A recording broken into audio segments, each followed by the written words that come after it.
Hi everyone, this is Constellations here. So, I finally got the chance to compile all my math guides and do this video. This is effectively a compiled guide compiling all the previous math videos that I have done, or math guides that I have done for Kokomi prior to release. Now after testing her out in-game, I'm happy to do up this compiled guide to help with the, how should I put it, the more casual players, the casual gamers. I'll try to keep this light on the math portion. I'll just do the key highlights from each of my previous math guides. Just to share, we have 3 builds. One is the HP main DPS, HP enabler support. Third is the full EM build.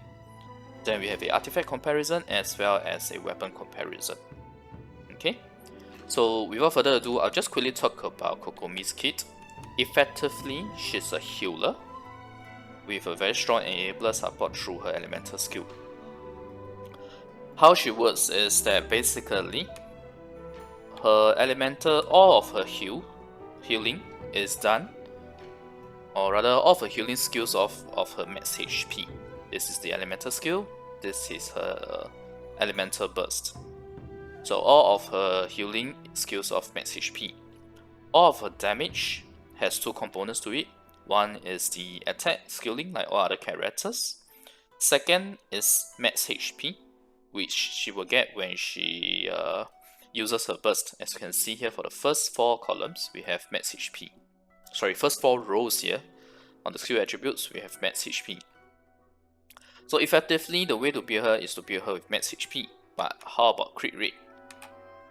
You don't need to bother with crit rate and crit damage because of this special passive talent that she has, where she has a flat 100% decrease in crit rate. Now there are a lot of meme builds available where you can do crit rate, crit damage. It requires very min-max artifacts. Doable, but it's too much of a sacrifice on your stats. I mean, you're using godlike artifacts to attain not godlike damage. So yeah, it's really a meme. I don't want to talk about it, although I did a video on it. But it's really more for meme, yeah?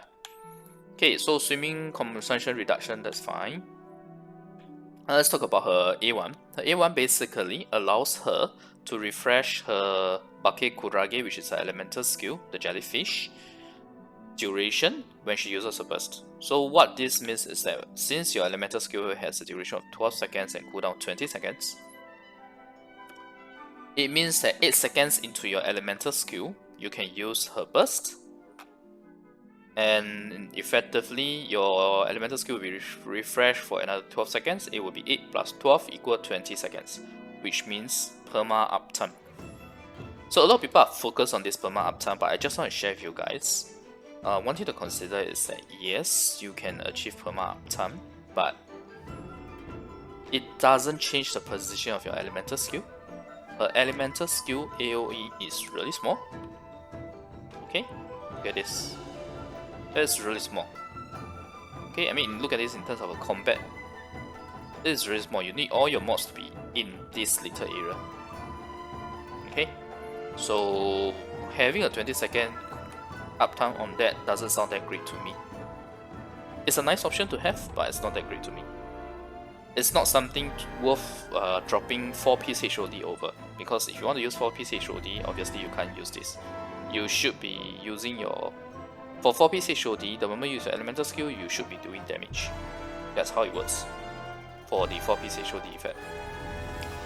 And the most important thing is that you are not able to reposition your elemental skill until 20 seconds later, regardless of whether you're doing perma uptime or you're doing the HOD. Okay? Song of Purse, basically, this helps her to get, how should I put this, get more damage based on her healing bonus. So effectively, you don't build crit rate, crit damage on her, you build HP and healing bonus, where you can. Okay, so this is just a quick rundown on her kit itself. Next, let me think. I will have to talk about her builds first, because then it will make sense to talk about the individual weapons, artifacts, and constellations for her builds. So first off, we will talk about the HP main DPS build. HP main DPS build, very straightforward. 5-star weapon is her Everlasting Moonglow. Even for enabler support, it's Everlasting Moonglow, but you don't really need it. In fact, Everlasting Moonglow is not that great for support. I'll talk about what is the BIS for each of the build. So BIS 5-star wise is Everlasting Moonglow for HP main DPS. 4-star, you can use Prototype Ember. You can even use Trillion Tools of Dragon Slayer. But I'll talk about that later, okay? So the main thing I want to talk about HP build is the pros and cons of HP build. Yeah, that was going a bit too into weapons, so I'll skip that first. It's really about the pros and cons of HP main DS build, EM build, as well as the enabler support. So with that, I did up a simple table for comparison. I'll just show you guys. Alright, like I said, it's a simple table. So HP main DPS essentially, what is going here is that it's easy to gear because all you need is HP percentage substats and you can get decent damage. But if you're a meta slave, you won't say that she has decent damage, you will say that her damage is terrible. Okay, depends on perspective. But on a casual gamer, I'll say this is decent damage. But I'll add more caveats to that later. So likewise, the enabler support is the same, it's easy to gear, and the playstyle focuses on her strongest ability, which is her enabler, which is elemental skill, as well as her heals. Full EM is definitely harder to gear. If you have fun for EM gear on an Anemo character, you know, it's not easy to get a mid-stat EM. But the good thing is that all you need is a mid-stat EM with, preferably with HP percentage and energy recharge. That's all the requirement you need on the stats as opposed to other full EM. So harder to gear, yes, but higher damage if Kokomi actually procs EC at least once every second. And I have done a lot of videos, about 3 videos in total on full EM. First is the math guide, then there's 2 other videos. One to talk about how to consistently proc her EC. Second is to show in detail through slow-mo playback and pausing and really pointing out the damage figures to show which are the Kokomi procs. And I've already done comparison before. If you are able to proc Kokomi's EC at least once every second, effectively her damage can be higher than, say, Prototype Ember, R5 Mepaman, and even R1 Everlasting Moonglow. That's about 5% better than Everlasting Moonglow on full EM. But there is a catch here, because you get higher damage but you get weak heals. Okay, it's really weak. The full EM heals are weak. It's not enough to heal the team in full in Corrosion at 411 just from the burst normal attacks. You still have an elemental skill to heal your active character. Your active character HP is fine. It's just that the other team members, because even though they are off field, they're still taking damage from Corrosion, and your normal attacks are not able to heal. So in case I didn't mention this, when you use her burst, when you're doing your normal attacks, you also heal. Outside of burst, no, you don't heal. Okay, so this is the full EM portion. For enabler support and HP main DPS, in actual fact their heals are equally strong, but the difference in enabler support and HP main is that enabler support, you are not looking to use her burst whenever it's ready. You are only using her burst when you need clutch healing. Clutch healing meaning that you have a character that's almost dead, or you just need more healing at that point in time, then you use her burst. Okay, so that's the difference. Whereas for HP main DPS, you want to set up your rotation such that once your other main DPS is ready, you use your HP main DPS, which is Kokomi. I'll talk more about that later. It's a matter of rotation. So another thing to compare between these 3 builds is that HP main DPS actually has a high level of talent required in investing. Normal attack for enabler support and full EM can just be level 1. Full EM, you can choose to get it to level 6 if you want to, but I don't recommend getting it any further beyond that, because for full EM, majority of damage is actually coming from your EC procs, not from her normal attack. So that's why I say the normal attack can be level 1. So at least it saves you Mora and talent books, and as well as Signora materials. Okay, so this is a very simple comparison between the 3. I will talk more about how. Just show this. Okay, Now, although her damage is decent for a healer, if you have wheeled up tier 0 or 1 DPS in the team, it can be a DPS loss in comparison for sure.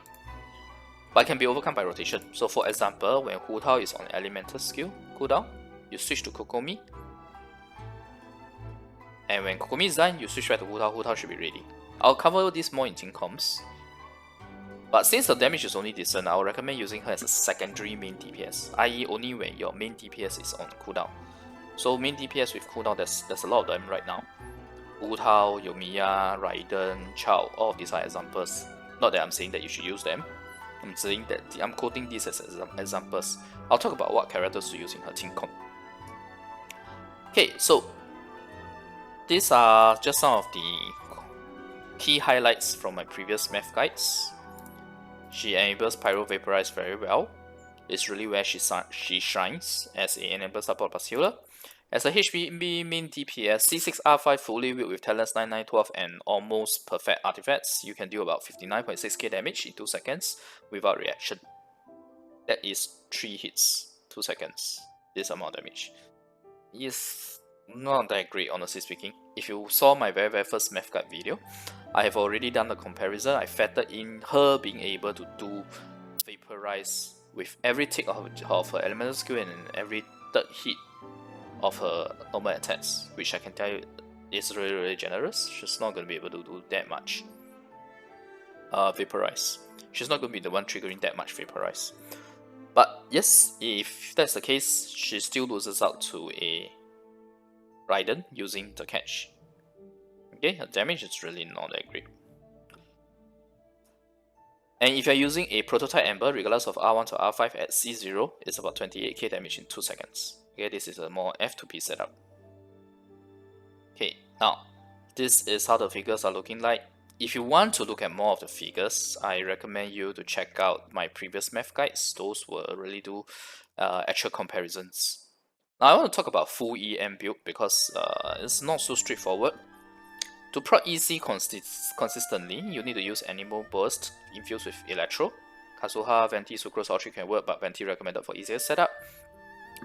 Majority of the EC procs will be the Anemo character, but Kokomi will proc some. You can check out my latest video. Sorry. You can check out my latest video to talk about whether or not Kokomi Full EM is truly viable. I'll put all the Kokomi related videos in the top right corner as well as in the description so that you guys can access it easily. But essentially, if you are able to do one proc consistently on one target every 1 second, it's already better. Your full EM build will already do better damage than Prototype Ember, R5 Mepame, and even Everlasting Mooncloak. Mind blowing, right? But it's also because she has no crit. The main thing is because she has no crit, that's why EC can do more damage than her HP build. And also because MiHoYo is designing her as a healer, so a healer cannot possibly have damage that is like Hu Tao or Yoimiya or even a wheeled up Raiden equivalent. Okay, so but bear in mind that full EM is quite an unconventional build, so you use it at your own risk. It's also less flexible than HP builds, because HP builds you are not restricted to Electro Charged comps. For full EM build, you are restricted to Electro Charged comps, but HP builds you are not. And HP builds will likely be more future-proof as well, so that's one thing to consider.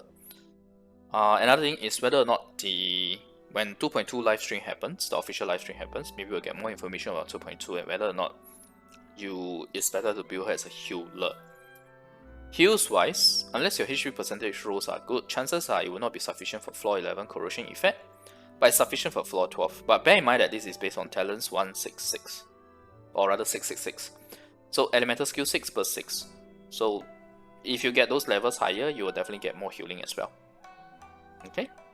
So if you are on the fence on which build to go for, you have a lower risk appetite, my recommendation is to go for Enabler support or HP main DPS. Personally, I recommend Enabler support for her. But you can definitely go HP main DPS, say, if you like her attack animation, right? I mean, the most important about playing this game is play what you like. Okay, I mean, you're not even doing PvP, you're not doing team raids, there's no team raid bosses, there's no PvP, nothing you do really affects other people, so play what you like.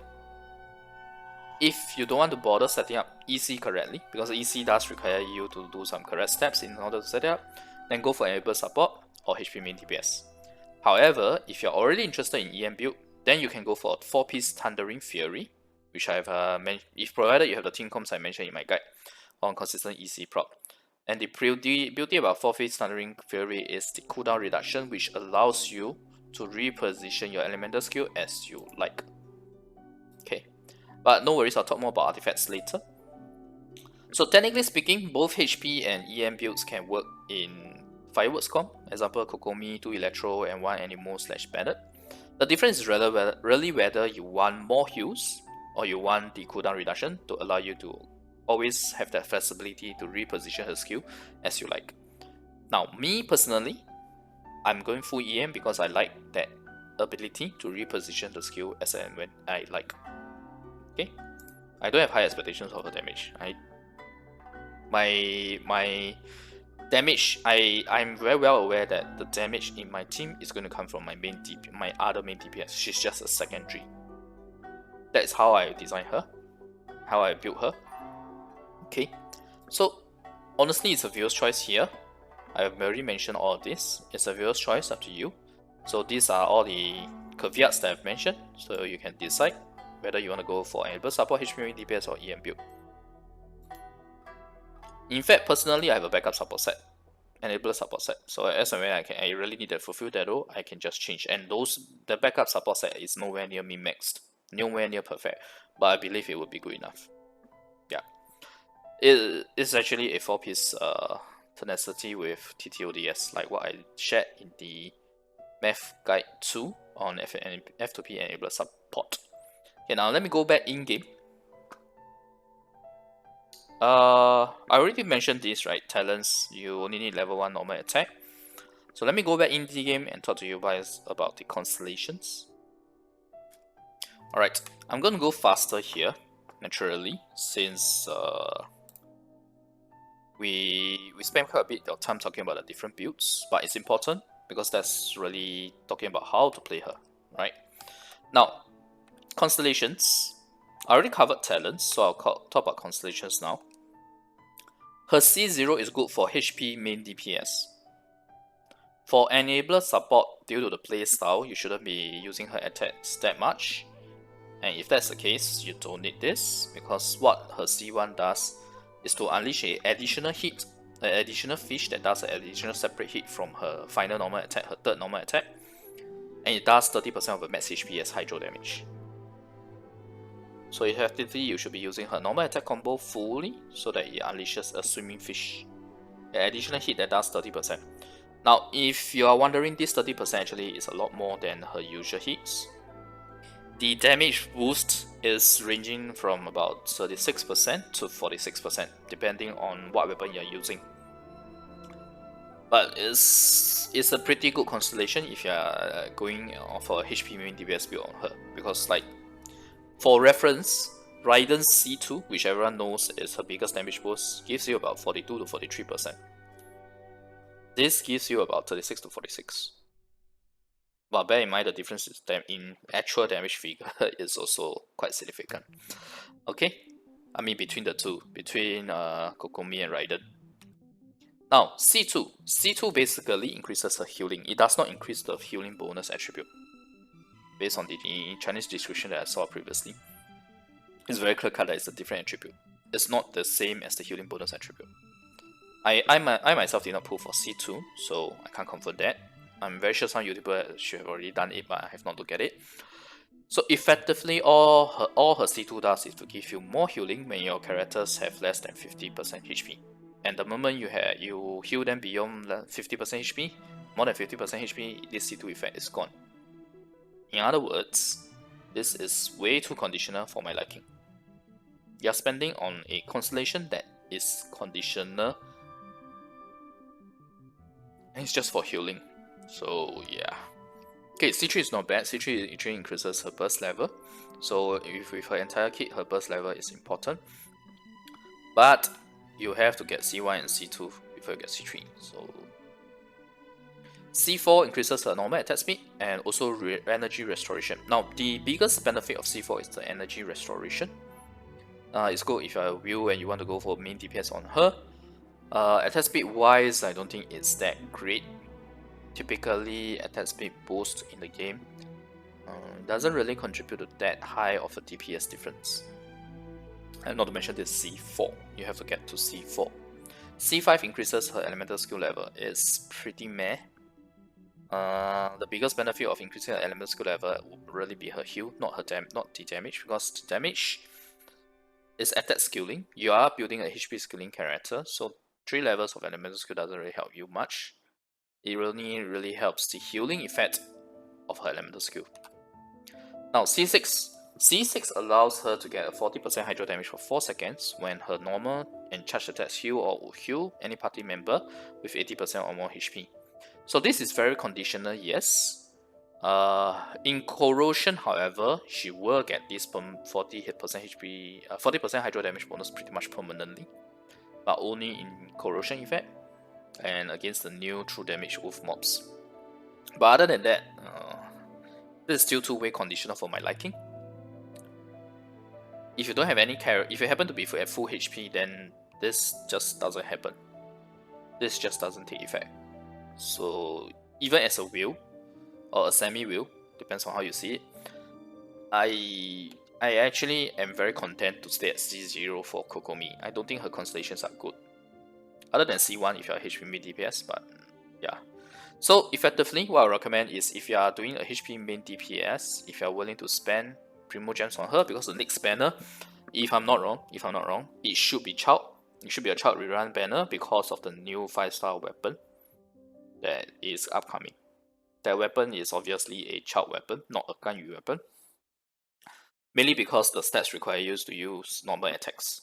You should not be using normal attacks on Ganyu. Okay, so C1 for HP main DPS, yes, if you're willing to spend.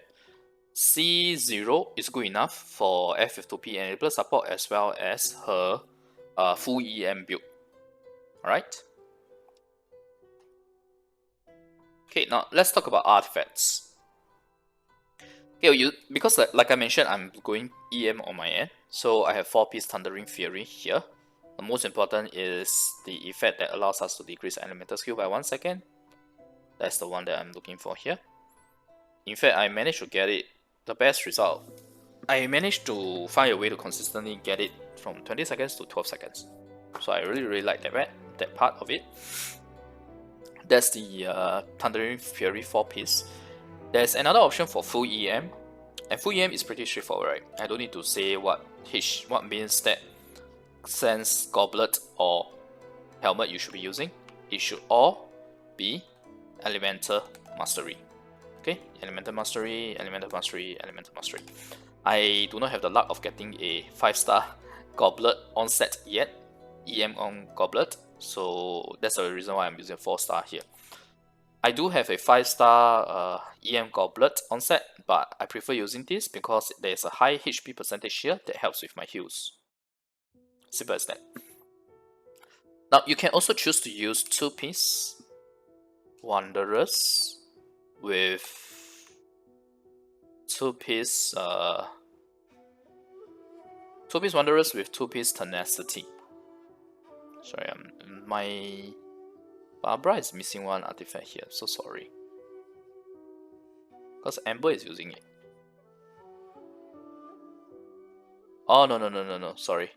My setup is a bit wrong here, but effectively the next option is to use 2-piece Wanderers with 2-piece Tenacity. You get a 80 EM from Wanderers, which is very helpful, the 80 EM. But the 80 EM can be offset by her 4-piece Thundering Fury's 40% damage increase on Electro Charged. That's just one thing to call out. So it's an option that you can use, but you lose out on the damage is pretty much the same, and you lose out on the most important trait, which is the cooldown reduction. The cooldown reduction is the whole reason why I was willing to, as I wanted to explore a full EM build on Kokomi. Okay, so that is the artifact setup for full EM. For enabler support, You can go 4-piece Tenacity of the Millilith, coupled with a Chilling Tales of Dragon Slayer for the weapon, if you want to do attack buff, or you can use Prototype Amber if you want to do more healing for the team, and also to regenerate more energy for your Kokomi. Very doable as well. Both of these weapons are really good as support weapons. In fact, they are the two options I would consider for a support Kokomi. But actually that's weapon. I should not talk so much about weapons, sorry. I should talk about the artifacts. So for artifacts, for enabler support, it's very straightforward. You have two options, Tenacity of the Millilith, or 2-piece HOD with 2-piece Maiden, if you don't want to sacrifice too much damage. If you want more healing, then it's 2-piece Maiden with 2-piece Tenacity of the Millilith. A lot of it's very straightforward actually. And let me jump to my back to my Excel so I show you guys the artifact math itself. Okay, so this is the main stat that you should go for. HP Sense, Hydro Goblet, and Healing Bonus hit piece. If you are going HP main DPS or F2P or enabler support, both of them, I have done the math already. This is the best combination. Okay, this is the best combination in terms of damage, in terms of balance, in the healing, etc. If you want more details, check out my check out my main TPS math guide as well as my enabler support guide. That is the one where I cover the different type of main stat attributes. For HP main TPS, 4-piece HOD is best. If your focus is on DPS, you don't mind not doing a perma ally skill uptime. I already talked about that when we talk about her kit. If you want perma ally skill uptime, you can go for 2 HOD, 2 Maiden. That is still the second best in terms of damage. For support Kokomi, I already mentioned this. Personally, if I build her as a support, I will use 4-piece TOTM, which is Tenacity of the Millilith, with the TTODS, so I get a 68% attack buff to my next character. So you give, on top of being an enabler and a healer, she can do an attack buff. That is very nice. For full EM, I already talked about the 4TF, as well as all of this. Okay, so let's talk about weapons. Now you saw me having the Prototype Amber as well as the TTODS earlier for support.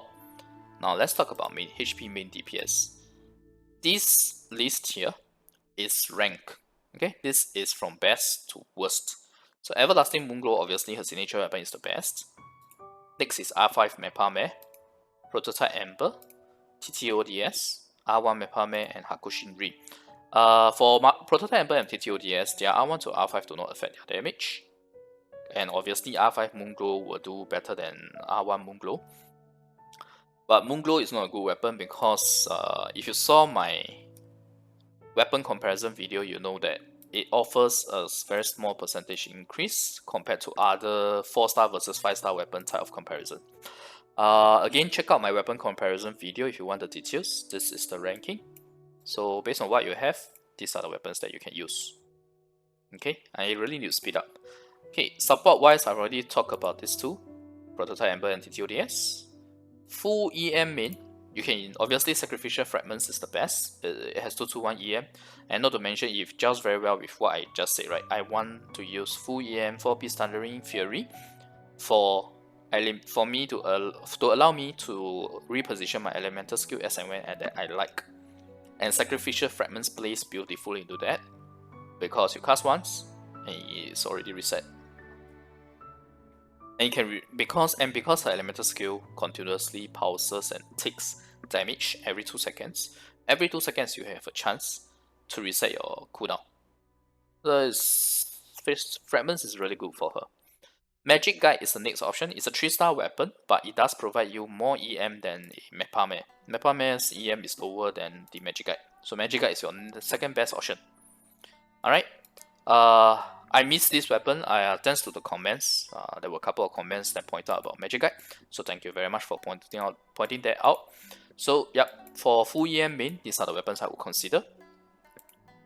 So do you start seeing the trend here where full EM main is actually quite F2P friendly? You can use a 3-star weapon. You don't need you just need C0, and artifacts wise, just need to use 4-piece Thundering Fury with EM. Okay. Team comps. Okay, now I think this should be the one that everyone is interested in for this video of mine. So let me talk about the team comps. So HP main / enabler support, in my opinion, the two of them, their comps are very similar. The only difference in the playstyle is whether you are using her burst whenever it's ready on her secondary rotation format, which means when the enemy DPS is on cooldown, or you simply use her as an enabler support and you only use her burst when you need more healing. So that's the playstyle thing, but in terms of the comp, I actually think that both the HP main and the enabler support are very close. So first off, Raiden team.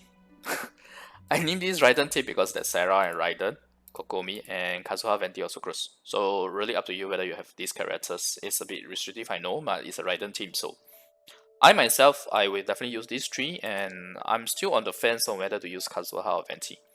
Kazuha in some scenarios doesn't help to trigger or set up the EC as easily, but he does serve a second function of buffing Raiden.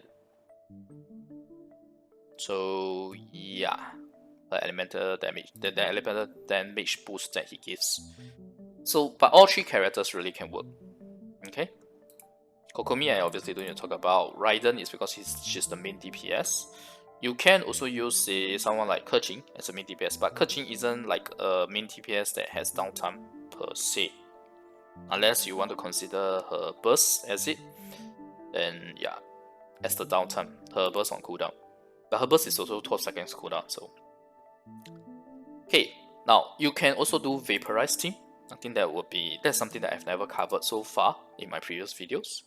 So what I think about a Vaporize setup is I'll still have an Anemo here to do VV, CC, and damage buff. Kokomi obviously as the healer, main DPS or enabler. Third slot here, I will have Bandit, C2 Klee, or Thoma as the Pyro enabler buff or debuff. Yes, I know Thoma is not in the game yet, but based on what we know so far, he looks like he's going to be a Pyro Xingqiu. So that should be good as an enabler. I know putting Kokomi and Bandit both here is a bit overkill in terms of heals, but doesn't that mean that you can gear your Bandit as a sub DPS? Right? And most importantly, we are using Bandit here as a Pyro enabler and as well as a buffer. But of course, obviously his Pyro enabler is not a off-field one. You have to switch to him to hit, to enable the Pyro damage. So technically speaking, he's not that good of an enabler, he's really the buffer.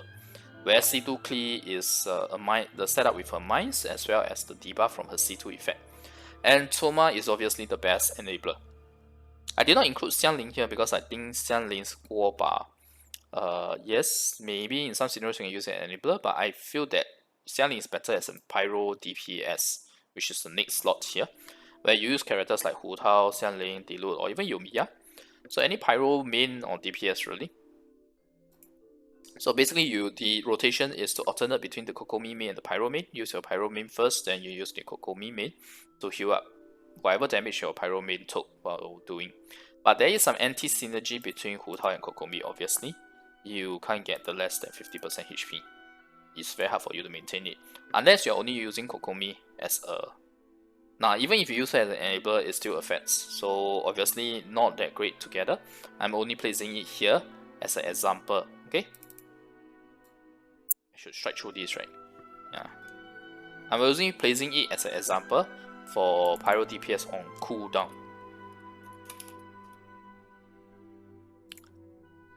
So obviously the enablers their purpose is to try to get Kokomi to vaporize. She's not going to be able to vaporize every hit, that's for sure. While when you switch to the Pyro main, Kokomi enables the Pyro main to vaporize. That's the whole setup. Let's talk about the more popular teams. You have the national team. Okay, you can replace Xingqiu or even Chongyun in the national team. Fireworks team, obviously you replace Chao. So example, Kokomi, Beidou, Fisher, and then you can have Bandit or Kazuha. Obviously if you're Kokomi, then Kazuha is better. Or any Anemo character to do pulse and VV effect. So any of these three really. You can also use the Sayo, by the way. But again, it's a bit overkill to heal. Okay, freeze comb. Basically, what happens is that she will replace Mona, and at the same time, because she heals, Kokomi heals, you don't need Diona. You can take Diona out and get a cryo sub DPS instead, like say Rosara or Keia. So they serve both as a battery as well as a sub DPS. So you bring more damage to your freeze comb basically. I like this. If you are rich enough, you also can do a Venti, Ganyu, Kokomi, and Ayaka. Your Ayaka will be there to do sub DPS in terms of her burst, cast her burst, and then you switch back to your Ganyu and do your main DPS. Or you can also use Ganyu as sub DPS, Ayaka as mid. It's very flexible in that aspect. So that is what Kokomi brings to the board. But just bear in mind that you lose out on the Omen buff from Mona. So if your Ganyu or Ayaka is very stacked, chances, and your Kurosara and Keiya are not stacked, chances are it's a damage loss if you use Kokomi instead of Mona. But if your Rosara and Keiya is very well built, then it may not necessarily be a damage loss. Like if you go Venti, Ganyu, Ayaka, Kokomi, I don't think it will be a damage loss, even though you lose out on the extended Omen from Mona's damage buff effect or her burst. Okay, so these are the comps. For full EM main, my recommendation, obviously the 3 Anemo characters. I talk about this topic so much these few days that okay, I'll just state it clear again, so in case anyone who missed it, you need to use the Anemo characters to do their burst and infuse their burst with Electro to help your Kokomi be able to proc every second. Majority of the easy Electro Charge damage or Electro Charge procs will still be from the Anemo character, but it will allow your Kokomi to be able to proc consistently every second, and typically more than one target. I shouldn't say more than one target, it really depends on how many enemies you have in the Anemo Burst. Okay, now the next 2 slots are very flexible. You basically can use a Electro Enabler or main DPS, Raiden, Beidou, Fisher, Traveler, all good. You can also use Sarah, Zhongli, Bandit, Albedo. Zhongli and Albedo, Zhongli is for the resistance shred, which if you know how easy Electro Charge damage works, the only 3 ways to affect your Electro Charge damage is resistance shred, EM, and level. And as for Albedo, he's here because he can provide the EM buff. I can't remember it's 200 EM or 125 EM. I think it's 125 EM. Okay, so that is an option there. The 4th slot is really flexible, but if you have Raiden, then I definitely recommend Sarah. If you have, say, Beidou and Fisher, it's also possible to use Beidou here, Fisher here, Kokomi, and Anemo character. Honestly, if you want to find out more about the team comps for EM, just check out my video on how to proc EC consistently with Kokomi. In there, I try out a lot of different comps for you guys to check out the process. Okay. Now, initially I wanted to do a floor 12 enable support showcase, but the video is already 38 minutes, my god. So I think I'll skip that unless there's anyone who in the comments if you want, you let me know. I can maybe do it on a live stream on my Twitch, over on my Twitch instead, the enable support. But essentially what her jellyfish does is that you cast your elemental skill, you cast Xianlin's Burst as an example. Your Xianlin's Burst is going to vaporize every spin. Every time your Xianling spins 1 round and gets back to the same enemy, it's going to vaporize again and again and again. So it's really good. Okay, this is why I say enable support is her best capability. So again, remember, it's a viewer's choice here whether you want to go EM or HP. But I'll definitely share this. HP is definitely the safer build. EM is the unconventional build here. Okay, but me personally, I like to be able to reposition elemental skill as I like. Because elemental skill AO is too big, it's too small. It's not big at all, it's too small. And there's no taunt effect. So you really need to take care of your positioning as well as positioning of the mobs. If you are not able to reposition elemental skill on a 12-second cooldown instead of a 20-second cooldown, for example. So this is actually the main reason why I wanted to do a full EM 4-piece Thundering set. Not for the damage per se. I mean, it's nice that the damage is actually higher than HP build. if you can get the proc consistently every second, and I already showed how to do that in my previous video. So yeah, this is the summary that I have, the compiled guide I have for Kokomi. I'm sorry that this video is again quite long, it's 30-40 minutes long, but there's a lot of content to cover. I didn't want to speak way too fast.